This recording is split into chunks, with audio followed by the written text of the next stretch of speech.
በታሪክ ውስጥ ብዙ ጀግኖች አልፈዋል። ነገር ግን እንደ ሳምሶን ያለ ኃያል ሰው ታይቶ አያውቅም።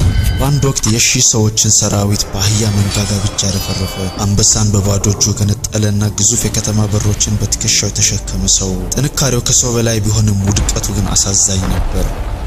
የታሪክ ጉዞ ከክብር ወደ ውርደት፣ ከውርደት ደግሞ ወደ ታላቅ የድል መስዋዕትነት የሚወስድ ነው። ዛሬ የእግዚአብሔር ናዝራዊ ስለነበረው ስለ ሳምሶን እውነተኛ ታሪክ ከመጽሐፍ ቅዱስ እንመለከታለን። ለዚህ ቻናል አዲስ ከሆናችሁ ቻናሉን ሰብስክራይብ በማድረግ ቪዲዮውን ላይክ በማድረግ አብረን እንጀምራለን። The Philistines. ታሪኩ የሚጀምረው በእስራኤል የጭንቅ ዘመን ነው። ሕዝቡ በእግዚአብሔር ፊት ዳግመኛ ክፉ ስራን ሰራ።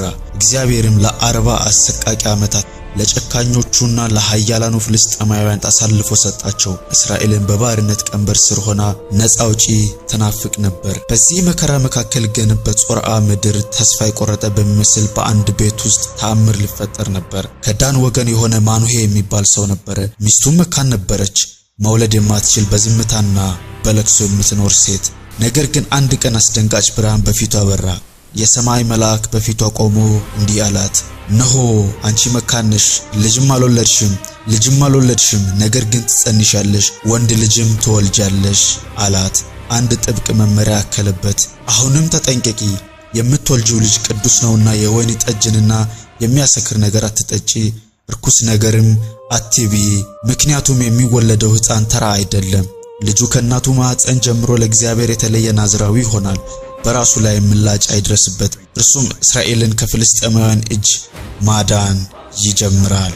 ሴቲቱ በድንጋጤና በደስታ እየሮጠች ወደ ባሏ መጣች። አንድ መልኩ እንደ እግዚአብሔር መልአክ እጅግ የሚያስደነግጥ የእግዚአብሔር ሰው ወደ እኔ መጣ አለችው። ከወዴት እንደመጣም አልጠየቅኩትም፣ እርሱም ስሙን አልነገረኝም አለች።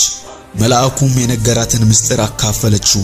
እነሆ ትጸንሻለሽ፣ ወንድ ልጅም ትወልጃለሽ፣ ልጁም እስከሚሞት ድረስ ለእግዚአብሔር ናዝራዊ ሆኖ እንዲቀደስ የታዘዘ መሆኑን ነገረችው። ባለቤቷ ማኑሄ ነገሩ ከበደው፣ ሊያረጋግጥም ፈለገ። ጌታ ሆይ፣ ያ የላከው እግዚአብሔር ሰው እንደገና ወደኛ ይምጣ፣ ለሚወለደውም ልጅ ምን እንድናደርግ ያስገንዝበን ብሎ ወደ እግዚአብሔር ለመነ። እግዚአብሔርም የማኑሄን ድምጽ ሰማው። የእግዚአብሔርም መልአክ እንደገና ለሴቲቱ በእርሻ ውስጥ ተቀምጣ ሳለች ተገለጠላት። ባሏ ማኑሄ ግን ከእርሷ ጋር አልነበረም። ሴቲቱም ፈጥና ሮጠች፣ ለባሏም እነሆ በቀደም ዕለት ወደ እኔ የመጣው ሰው ደግሞ ተገለጠልኝ ብላ ነገረችው። ማኑሄም ተነስቶ ሚስቱን ተከተለ። ወደ ሰውየው መጥቶ ከዚች ሴት ጋር የተነጋገርክ አንተ ነህን? አለው። መልአኩም እኔ ነኝ ሲል መለሰለት። ማኑሄም በጉጉት ጠየቀ። ቃልህ በደረሰ ጊዜ የምናደርግለት ምንድነው? አለው። መልአኩም ያንኑ መለኮታዊ ማስጠንቀቂያ ደገመው። ሴቲቱ ከነገርኳት ሁሉ ትጠንቀቅ፣ ከወይንም ከሚወጣው ሁሉ አትብላ፣ የሚያሰክርንም ነገር አትጠጣ፣ ያዘዝኋትን ሁሉ ትጠብቅ አለው። ማኑሄ ገና መልአክ መሆኑን አልተረዳም ነበር። ስለዚህም የፍየል ጠቦት እስክናዘጋጅልህ ድረስ እባክህ ቆይ አለው። መልአኩ ግን አንተ ግድ ብትለኝ መብልህን አልበላም፣ መስዋዕትን ማቅረብ ብትወድ ግን ለእግዚአብሔር አቅርብ አለው። ማኑሄም የእግዚአብሔር መልአክ ነገርህ በደረሰ ጊዜ እንድናከብር ስምህ ማን ነው ብሎ ጠየቀው። የእግዚአብሔር መልአክ ስሜ ድንቅ ነውና ስለምን ትጠይቃለህ አለው። ይህ ስም ለሰው ልጅ አእምሮ የማይደረስበት ምስጢር ነበር። ማኑሄም የፍየሉን ጠቦትና ቁርባኑን በድንጋይ ላይ ለእግዚአብሔር አቀረበ። ያን ጊዜ እጅግ የሚያስደንቅ ተአምር ሆነ። ማኑሄና ሚስቱ በአድናቆት ይመለከቱ ነበር። ነበልባሉም ከመሠዊያው ላይ ወደ ሰማይ በወጣ ጊዜ እግዚአብሔር መልአክ በዛው በነበልባሉ ውስጥ አረገ። ማኑሄና ሚስቱም ይህንን ሲያዩ በታላቅ ድንጋጤ በግንባራቸው መሬት ላይ ተደፉ። መልአኩም ዳግመኛ አልተገለጠላቸውም። ያን ጊዜ ማኑሄ እርሱ በእርግጥ እግዚአብሔር መልአክ እንደነበር አወቀ። ማኑሄም በፍርሃት ተውጦ ሚስቱን እግዚአብሔርን አይተናልና ሞትን እንሞታለን አላት። ጥበበኛዋ ሚስቱ ግን አጽናናችው። እግዚአብሔርስ ሊገድለን ቢወድ ኖሮ መስዋዕታችንን ባልተቀበለን፣ ይህንንም ነገር ሁሉ ባላሳየን ነበር አለችው። ትንቢቱ ተፈጸመ። ሴቲቱ ወንድ ልጅ ወለደች፣ ስሙንም ሳምሶን ብላ ጠራችው። ልጁም አደገ፣ እግዚአብሔርን ባረከው። ገና በወጣትነቱ በጾርዓና በኤሽታኦል መካከል ባለው በዳን ሰፈር ውስጥ ያ ታላቅና የማይበገረው እግዚአብሔር መንፈስ ሊያነቃቃው ኃይልን ሊሰጠው ጀመረ። ሳምሶን ጎለመሰ። አንድ ቀን ወደ ቴሜና ወረደ።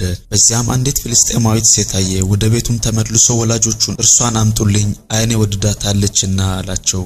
አባቱና እናቱ ግን ደነገጡ። ከማይገረዙት ከፍልስጤማውያን መካከል ሚስት የምትወስደው በወገኖችና በሕዝብ መካከል ሴት ጠፍታ ነውን አሉት። ነገር ግን ወላጆቹ ይህ ነገር ከእግዚአብሔር እንደሆነ አላወቁም ነበር። ምክንያቱም ፍልስጤማውያንን ለመበቀል ምክንያት ይፈልግ ነበር። በዚያን ጊዜ ፍልስጤማውያን በእስራኤል ላይ ገዢዎች ነበሩ። ሳምሶን ከአባቱና ከእናቱ ጋር ወደ ቴሚና ወረደ። ወደ ቴሚናም የወይን እርሻዎች በደረሰ ጊዜ እነሆ አንድ ደቦል አንበሳ እያገሳ ወደ እርሱ ተንደረደረ። ሞት ፊት ለፊት መጣ።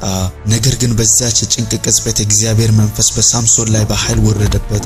በእጁ ምንም መሳሪያ ሳይዝ ያንን ግዙፍ አንበሳ ልክ እንደ ፍየል ግልገል ለሁለት ሰነጠቀው። ይህንን አስደናቂ ተአምር ግን ለአባቱና ለእናቱ አልነገራቸውም። ሳምሶን ወደ ቴሚና ወርዶ ከሴቲቱ ጋር ተነጋገረ። እርሷም በዓይኑ ፊት ደስ አሰኘችው። ከጥቂት ቀናት በኋላ ሲመለስ የገደለውን አንበሳ ሬሳ ለማየት ዘወር አለ። እነሆ በአንበሳው ሬሳ ውስጥ ንብ ሰፍሮ ማር አገኘ።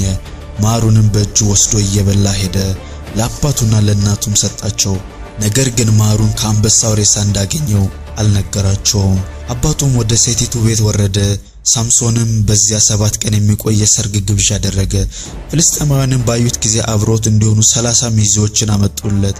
ሳምሶንም ለሚዜዎቹ እንዲህ አላቸው፣ አንድ እንቋቁልሽ ላውጣላችሁ።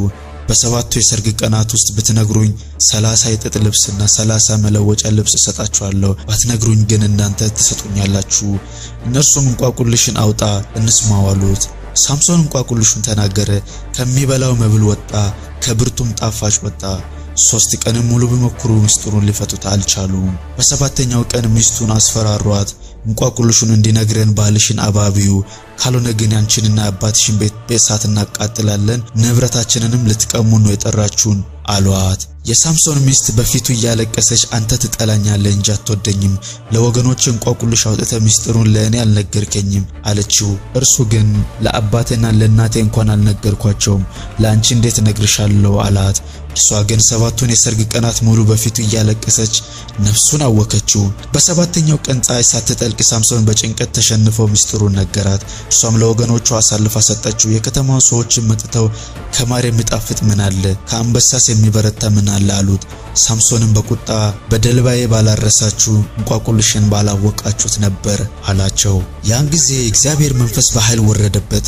ወደ አስቀሎና ወረደና ከከተማው 30 ሰዎችን ገደለ። ንብረታቸውንም ወስዶ እንቋቁልሹን ለፈቱት ሰዎች መለወጫ ልብሱን ሰጣቸው። ቁጣውም ስለነደደ ወደ አባቱ ቤት ተመለሰ። የሳምሶን ሚስት ግን ለሚዜዎች ተሰጠች። ይህ የጠብ መጀመሪያና ለእስራኤል ነጻነት መነሻ የሆነ የታሪክ ምዕራፍ ነበር። ከተወሰነ ጊዜ በኋላ በስንዴ መከር ወቅት ሳምሶን የፍየል ጠቦት ይዞ ሚስቱን ሊጠይቅ ሄደ። ወደ እልፍኛውም ወደ ሚስቴ እገባለሁ አለ። የአባቷ ሰው ግን እንዲገባ አልፈቀደለትም። አንተ ፈጽመ የጠላት መስሎኝ ለሚዜህ ሰጠዋት፣ ከእርሷ ይልቅ ታናሽ እርሷን ወሰዳለው። ሳምሶን ግን በቁጣ በዚህ ጊዜ በፍልስጤማውያን ላይ ክፉ ብሰራ በደለኛ አልሆንም አለ። ሳምሶንም ሄዶ 300 ቀበሮችን ያዘ። ችቦም አምጥቶ ጭራና ጭራውን አቆራኝቶ በመካከላቸው ችቦውን አሰረ። ችቦውንም አያይዞ ወደ ፍልስጤማውያን ስንዴ ሰደዳቸው። የተከመረውንና ያልተከመረውን ስንዴ፣ ወይኑንና ወይራውንም በእሳት አጋየው። ጠላቶቹም በድንጋጤ ተዋጡ። ፍልስጤማውያንም ይህንን ያደረገው ማን ነው አሉ። የቴሚናዊውም አማች ሳምሶን ነው ተባለ። ጠላቶችም ወጥተው ሴቲቱንና አባቷን በእሳት አቃጠሏቸው። ሳምሶን ግን እንዲህ ካደረጋችሁማ እነሆ እስኪበቀላችሁ ድረስ አልተውም አላቸው። በታላቅ ግድያም ቀጠቀጣቸውም። ከዚያ ወርዶ በኤጤም አለት ዋሻ ውስጥ ተቀመጠ።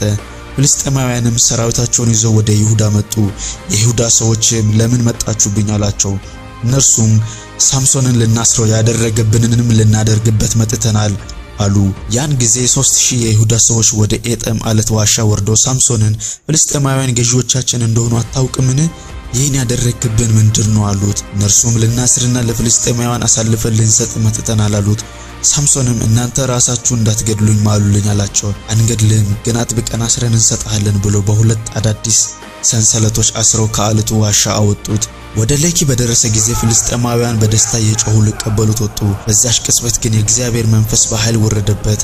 በእጁ ላይም የነበረውን አዲስ ገመድ እንደተቃጠለ ክር ሆነ። እጆቹም ከእስራታቸው ተፈቱ።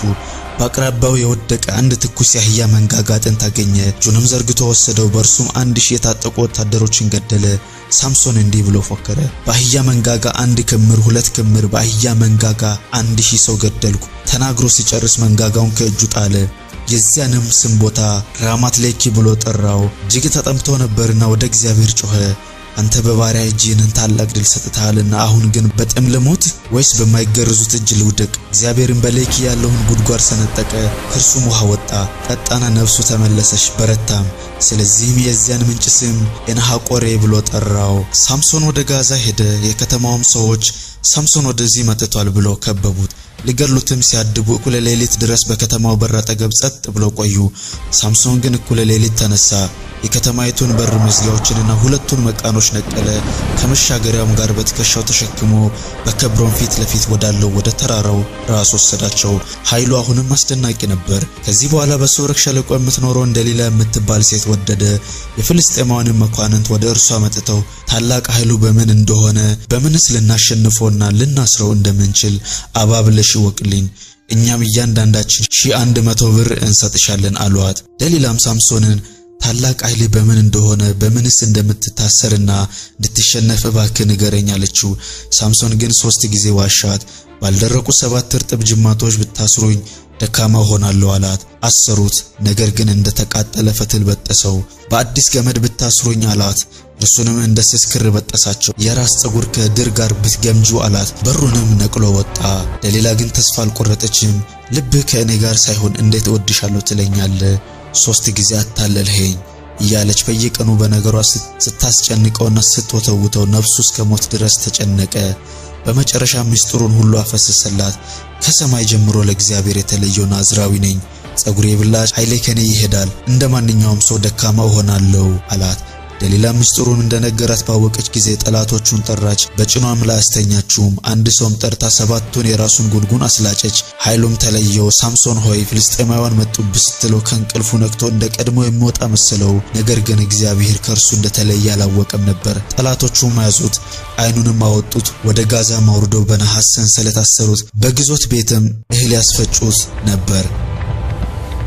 ነገር ግን የራስ ፀጉሩ ከተላጨ በኋላ እንደገና ማደግ ጀመረ። ፍልስጤማውያንም ለአምላካቸው ለዳጎን ታላቅ መስዋዕት ሊያቀርቡና ደስ ሊላቸው ተሰበሰቡ። አምላካችን ጠላታችንን ሳምሶንን በእጃችን አሳልፎ ሰጠን እያሉ ዘመሩ። ልባቸውም ደስ ባለው ጊዜ እንዳጫውተን ሳምሶንን ጥሩት አሉት። ከግዞት ቤትም አወጡት፣ በ2 ምሰሶች መካከልም አቆሙት። ቤቱም በወንዶችና በሴቶች ተሞልቶ ነበር። በጣራውም ላይ የሚሳለቁ 3000 ያህል ሰዎች ነበሩ። ያን ጊዜ ሳምሶን ወደ እግዚአብሔር ጮኸ። ጌታ እግዚአብሔር ሆይ እባክህ አስበኝ። አምላክ ሆይ ስለ 2 ዓይኖቼ አንድ ጊዜ በቀልን እንድበቀል አሁኑኑ አጽናኝ አለ። ሳምሶንም ቤቱን የተደገፈባቸውን 2ቱን መካከለኛ ምሰሶችን አጥብቆ ያዘ። አንዱን በቀኝ እጅ ሌላኛውንም በግራ እጅ አደረገ። ከፍልስጤማውያን ጋር ልሞት አለና በሙሉ ኃይል ገፋቸው። ቤቱም በመኳንንቱና በሕዝቡ ላይ ተደረመሰ። በዚያን ቀን በሞቱ የገደላቸው ሰዎች በሕይወት ሳለ ከገደላቸው በለጡ። ወንድሞቹና የአባቱ ቤት ሁሉ መጥተው ወሰዱት። በጾርዓና በኤሽታኦል መካከል በአባቱ በማኑሄ መቃብር ቀበሩት። እርሱም በእስራኤል ላይ 20 ዓመት ፈረደ። ከታላቅ ኃይል ወደ ታላቅ ውድቀት፣ ከመጨረሻም ውድቀት ደግሞ ወደ ታላቅ የድል መስዋዕትነት የተደረገ ጉዞ የማይበገረው ኃይል ምስክር ሆኖ ለዘላለም ይኖራል። የሳምሶን ታሪክ እዚህ ላይ ያበቃል። ይህ ታሪክ ስለ ጡንቻ ጥንካሬ ብቻ ሳይሆን ስለ ሰው ልጅ ድክመትና ስለ እግዚአብሔር ታማኝነት የሚነግረን ታላቅ ትምህርት ነው። ሳምሶን በሰንሰለት ታስሮ ዓይኖቹ ጠፍቶና ተስፋ የቆረጠ መስሎ በነበረበት ቅጽበት ነው እውነተኛ ኃይል ያገኘው። ያ ኃይል ደግሞ የራስ መተማመንን ሳይሆን ወደ ፈጣሪ መጮህ ነበር። ጀግናው ወደቀ፣ ነገር ግን በውድቀቱ ውስጥ ጠላቶቹ ድል አደረገ። የእግዚአብሔር ናዝራዊ የነበረው ሳምሶን በጾርዓና በኤሽታኦል መካከል በአባቱ መቃብር አረፈ። ታሪኩ ግን ለዘላለም የማይበገረው ኃይል ምስክሩ ሆኖ ይቀራል። የዛሬው ታሪክ ጉዟችን ይህንን ይመስላል። ከሳምሶን ታሪክ እናንተ ምን ተማራችሁ? በኮሜንት መስጫው ላይ አጋሩን። ቪዲዮን ከወደዳችሁት ላይክ ማድረጋችሁንና ለሌሎችም እንዲደርስ ሼር ማድረጋችሁን አትርሱ። በሚቀጥለው ቪዲዮ ሌላ አስደናቂ የመጽሐፍ ቅዱስ ታሪክ ይዘንላችሁ እስክንመጣ ድረስ ሰላም ቆዩልን።